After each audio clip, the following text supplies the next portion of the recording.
सपा सांसद इकरा हसन का केंद्र पर निशाना, बिहार में छीना जा रहा वोट का अधिकार। मुजफ्फरनगर के महावीर चौक पर समाजवादी पार्टी कार्यालय में सपा जिला अध्यक्ष जिया चौधरी के नेतृत्व में संविधान मान स्तंभ दिवस मनाया गया। मुख्य अतिथि कैराना सांसद इकरा हसन ने कहा कि बिहार में लोगों से वोट का अधिकार छीना जा रहा है। उन्होंने केंद्र सरकार को बेईमान करार देते हुए उत्तर प्रदेश में स्कूल बंद करने की निंदा की, जहां दलित, अल्पसंख्यक और पिछड़े वर्ग के बच्चे पढ़ते हैं। पढ़ी लिखी हमारी बहन इकरा हसन जी, जिनका हम हृदय से स्वागत भी करते हैं, हमारे बहुत ही काबिल नौजवान, बहुत ही मजबूत इरादों वाले हमारे करती हूँ कि आप लोग यहाँ पर मौजूद हुए और इस कार्यक्रम को सफल बनाया आप लोगों ने। आप सभी को बहुत बहुत बधाई।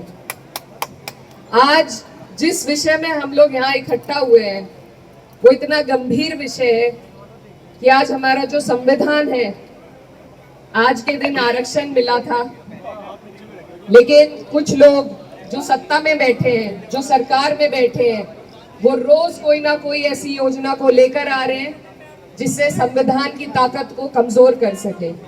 कभी सामने से प्रयास होता है, कभी पीछे से प्रयास होता है।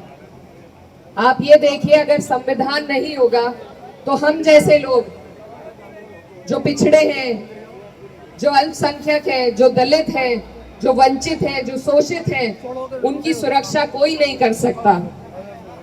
मैं नमन करना चाहती हूँ डॉक्टर भीमराव अंबेडकर साहब जी को, जिन्होंने हमें ये अनमोल तोहफा दिया।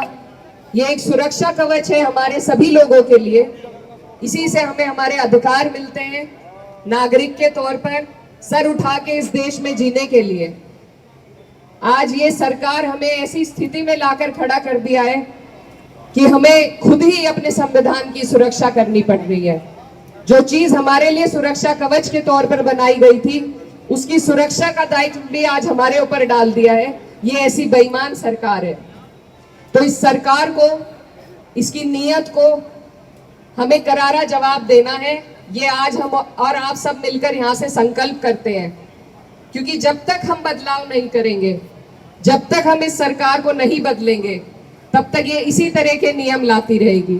आज हमसे, हमारा जो बिहार के हमारे भाई हैं, उनसे उनके वोटों का अधिकार छीना जा रहा है। ये SIR नहीं है, ये बैकडोर की NRC है, जिससे ऐसे लोगों को जिनके पास कागज नहीं है, यहाँ पर सभी लोग ग्रामीण क्षेत्र से भी ताल्लुक रखते हैं। कितने लोग हैं जिनके पास अपने घरों के कागज वहां मिलेंगे, या बिजली के बिल मिलेंगे, या पुराने हमारे बाप दादा के टाइम में कहाँ बर्थ सर्टिफिकेट बनते थे। कभी कभी जब म्यूनिसिपैलिटी में आग लग जाती थी तो सारे रजिस्टर वही खत्म हो जाते थे। तो आज वो लोग कहाँ से कागज दिखाएंगे।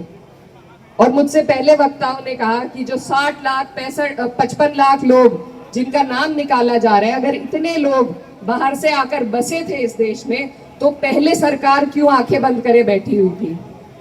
अब चुनाव से सिर्फ 2 महीने पहले उनके खुद के अपने मंत्री का कहना है, बिहार से जो है, मैं नाम नहीं लूंगी लेकिन आप लोग सब उनका बयान समझ सकते हैं, वो कह रहे मुझे ही नहीं अपने कागज मिल रहे।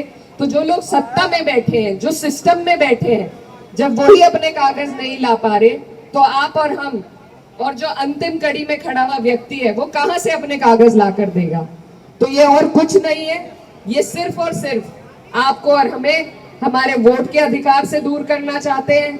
उत्तर प्रदेश की अगर बात करें तो जो स्कूल के मर्जर का नियम सरकार लाई है, गरीब आज ना अपने बच्चे पढ़ा सकता है, ना अपने बीमार का इलाज करा सकता है, ना बिजली की समस्या इतनी बड़ी है, लेकिन सरकार को किसी की नहीं पड़ी है। तो ये सरकार है, इसको बदलने के लिए आपको और हमें संकल्प लेना होगा। कई चुनाव होते हैं, ये मुजफ्फरनगर की धरती मेरे वालिद साहब की कर्म भूमि रही है, और इसीलिए यहाँ मेरा कई बार बार आना होता है, क्योंकि आप लोगों से जो लगाव है वो बहुत पुराना है।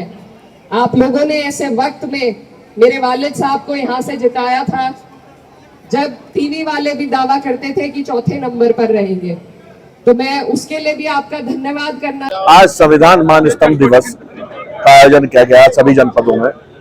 हमारे वरिष्ठ नेतागण, हमारी सांसद यहाँ सब मौजूद थे। हमारी सांसद कैराना यहाँ मुख्य अतिथि, थी और इस वजह से इसका आयोजन किया गया, क्योंकि जिस तरह से भारतीय जनता पार्टी बार बार संविधान को तोड़ने का काम कर रही है।